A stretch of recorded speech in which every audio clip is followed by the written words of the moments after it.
Good morning, good afternoon, good evening, folks. Michael Zuber, one rental at a time. It is Thursday, and yes, that means the three amigos. How you doing, Matt?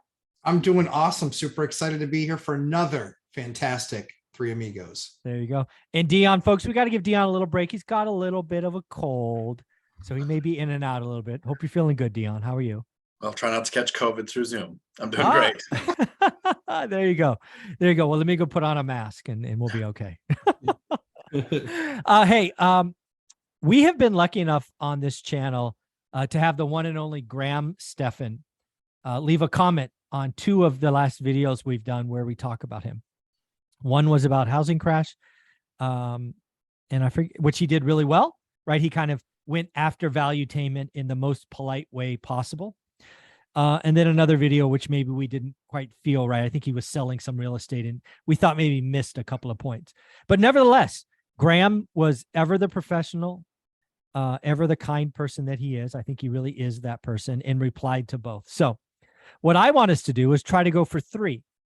I want us each take a topic that we would like Graham Stephan to talk about. And I want to go first here, and then we'll go around the horn. So you okay with that?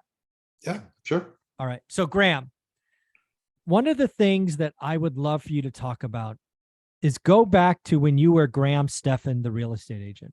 As I remember the story, you started your journey of working in a recession. I think people need to remember how hard Graham Stephan worked.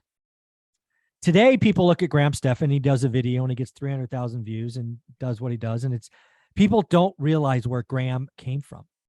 And the reason I think this would be great for Graham to talk about is, let's be very clear. He reaches an audience that the three of us can't reach. He's 20 years younger or thereabouts, and has a footprint that all three of us could only hope to have combined, let alone individually. So I think if Graham spent a little time reminding the world that he busted his ass at the beginning of a recession. He came into being a real estate agent during one of the worst recessions in housing ever. And instead of being mucked in the mire of all of that, he went out and did what he had to do, which was lease properties, which was not hugely profitable in Southern California, but it paid the bills. Then he lived below his means. Then he house hacked. He did all of these amazing things that has led to Graham becoming who he is today. But there were years in that struggle, years in that journey, that I would really ask Graham to remind his followers. Today's at 4 million or almost 4 million folks. Everything he touches turns to gold. Cool. But Graham, do your audience a favor. You have millions of people that this will be their first recession.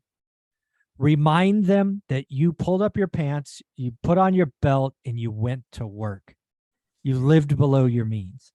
I think he has a unique opportunity to kind of go back in time and remind, and those videos would take off, I assume. And more importantly, those videos would hit larger audiences because we are all going to go through this recession, and everybody can profit from Graham's wisdom, experience, and of course, showing how it all ended up in this amazing journey that has become the Graham Stephan Show.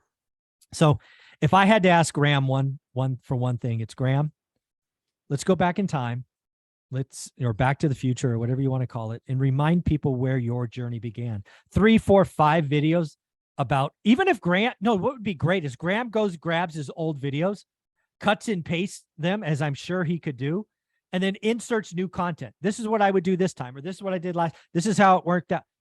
I think Graham, he needs to send people encouragement and hope. Recessions are tough. And if it's your first time, it's tough. And he did it right.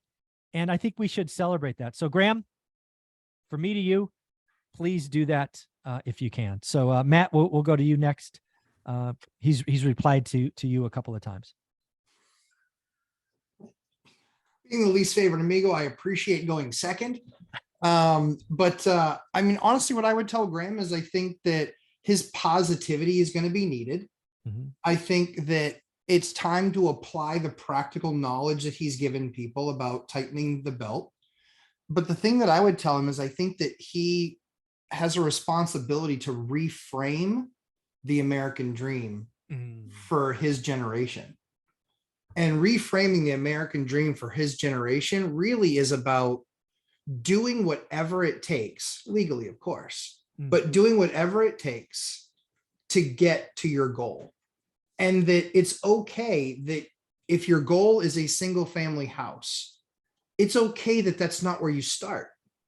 I didn't start with a VP in my title. I didn't start with a single family home. I didn't start with any of those things. And so I think it's really important that people make, I think that people make it so the dream can't exist. I think that the dream absolutely exists. I'm a ninth grade dropout. There's no reason for me to be here. I'm as successful as I am because yes, I'm blessed, but I worked my butt off and I took every opportunity and I made the most of it.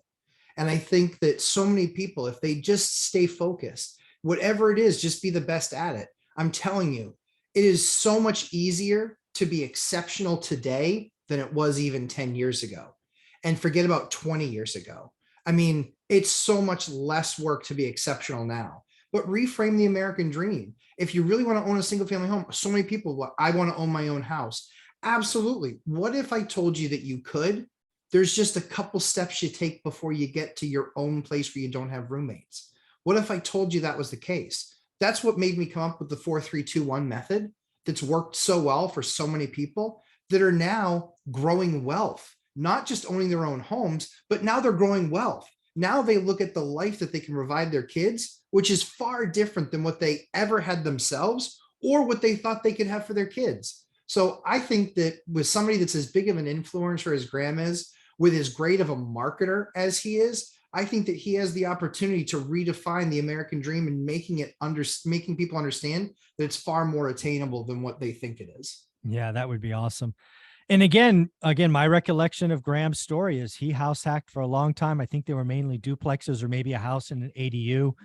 But again, Graham, going back to the roots when you were Graham Stephan, the real estate agent, and just reminding people that those were the steps to get, yes, you got the big pad in Vegas today. Yes, you got the $100,000 fish tank. Yes, you got the fancy cars and the fancy watches, all that stuff today. Right. But you built the foundation that is Graham Stephan in a recession by busting your ass, living below your means, and keep moving forward. So many people in a recession hit a wall, sit down, hit a wall, sit down. Graham Stephan, I'm sure he had many obstacles. I'm sure Graham Stephan took many L's, but he freaking kept moving, and that should be celebrated. It's not done a lot. So I think that's a great one. And redefining the American dream for a generation, those are some big words. And I think Graham's at a spot where he really could do that. So that's awesome. I hope he takes you up on that. Dion, bring us home. Oh, sorry. He gets more views in a video than I get in a year. Yeah, he can do it. He absolutely can. He absolutely can do this. And this is absolutely something that's attainable for every person. And he does a lot of the small stuff that can help get you there. It just needs to be painting the vision bigger that people can get there. And again, he has the old videos. He could cut and paste, Yes, like do these little, absolutely. Yeah, he could, it would be amazing. So Dion, bring us home. We've got two things that I think could be freaking life-changing for many people from Graham. What's the third? So I want to take a little bit of a different track. I agree that Graham should get back to his basics. The reason that people like me started watching him is because I understood that he had inconsistent income in real estate. And he didn't find himself like a college type person. He didn't find himself a W-2 type person. So he took your strategy, Mike, of one rental at a time. So I would like to see Graham do videos on your content saying one rental at a time is how he was able to get, because he would have no income for 6 months and then a $60,000 check and then no income for a while and then so he needed to get a couple of rentals to have that consistent income coming in so he could pursue being a real estate agent, which is why he was able to pursue being a YouTube content creator. But I would like to see him cover things that help people, because when he first started out, he was talking, here's how finances work. Here's how the real estate industry works. Here's how my house hacking works. Here's how I'm adding one rental at a time. If we were to add things like the 4-3-2-1 method of using an FHA loan to get into small multifamily with low down payments, the best interest rate, rinse and repeat a couple of times to literally change a person's life. Yeah. And then add the last thing I would like to see, which what I would love to see, is the 4-3-2-1 method, one rental at a time, and the binder strategy. And I don't want to go over what the binder strategy is in detail here, but the ability to get your tenants to request for their rent to go up would have solved one of Graham's problems. He had those rentals for 10 years and didn't want to feel like a bad guy. He had good tenants and he didn't want to raise the rent. So when he was looking at his assets, he was like, those are underperforming. So he offloaded some assets because they were more headache than they were worth, weren't performing very well because he didn't do rent increases, which he said in his response. Had he used the binder strategy, his tenants would have been happy. He wouldn't have felt like a jerk. They would have raised their own rents. He would then look at those assets because now he's sold them. What do you think the new owners are doing? You're really low on rents. Most new owners kick people out. They don't know the binder strategy. They renovate the place. They put it out at market area, area market rents. And now that tenant's finding a new place to live. So I would love to see one rental at a time, the 4-3-2-1 method, and the binder strategy broken down on Graham's channel, because you include that in his basics. I wanted consistent passive income so I could pursue my dreams, which at the time was real estate, then became YouTube. And look what it turned into. If he didn't have that consistent income from one rental at a time, and he didn't include things like house hacking, we wouldn't have a Graham Stephan channel to follow. And I still watch his stuff. And yes, and I'm hoping he makes it this far in the video. I don't watch the reacting to stuff. I don't watch the stuff that's designed for 25 or 30-year-olds. But anytime he talks finance or he talks real estate, I get a notepad and I watch the video. Like, it's that good. And his platform is big now. I get to maintain big. He's got to go, what does my audience want? That's what I'm going to make. But he can also sneak in some things that really impact people's lives.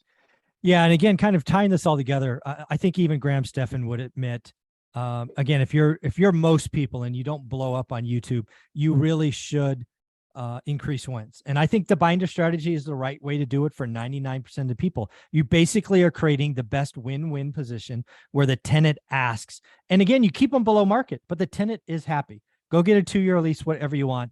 But again, I think not raising rents for a decade is a mistake, and I think he would admit that. And then lastly, if I was going to sneak one more thing in, just because I can, it's my channel, so we'll call this a fourth.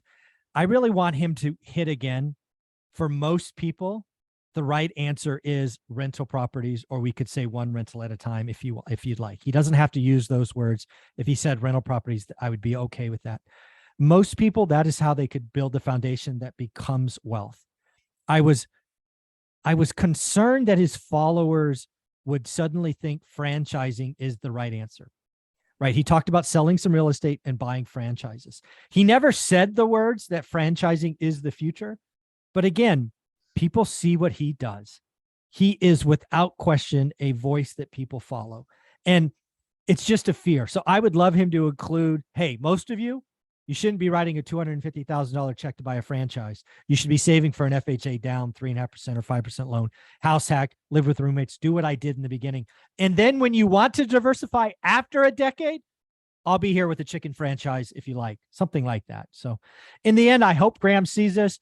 Do us a favor. If you're watching this, go tag Graham on one of his videos, take the link from this, share it, comment, whatever. I would love Graham to see this because I think it would help so many people. We are heading into a recession. Graham started his journey in a recession. Let's remind people that recessions are scary, but they can be beaten. Graham beat the recession, and I think that should be celebrated. So Matt, how can people find you? Lumberjack Landlord on Instagram and YouTube, and also Sunday live streams, 11:30 a.m. Eastern time. And yourself, Dion? Right here on YouTube, Dion Talk Financial Freedom. And Graham, thank you very much for watching. We all appreciate you. Thank you.